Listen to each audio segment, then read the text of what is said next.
I hope you all are doing great. We are back with another video. In this video, I will show you how can you blur your background while attending a meeting in Google Meet. So keep watching the video. First of all, we need to go on Google Meet. Then we need to start a meeting. Obviously, if we have a link, we can join through the link. If we need to start a meeting, then click on start an instant meeting. Here you can see that we are in a Google Meet, right? Okay, so you can see my video, right? So if we want to blur our background, what we need to do, uh, just click on this three dots, click on this. You will see the option of backgrounds and effects.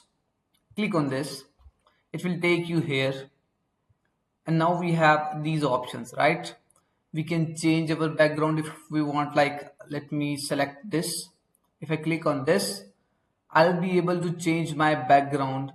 It will take some time to execute. Okay, here you can see that I'm able to change my background. But if you want to blur your background, okay, then we need to click on this. You can see that blur your background option. Click on this, you will see that my background is blurred, right? So this is the way to blur your background, and this is the way to change your background. I have shown you both ways. Okay, we can change our background like this. I hope so you like this video. If you have any questions or query, just comment your query and we will answer your query accordingly.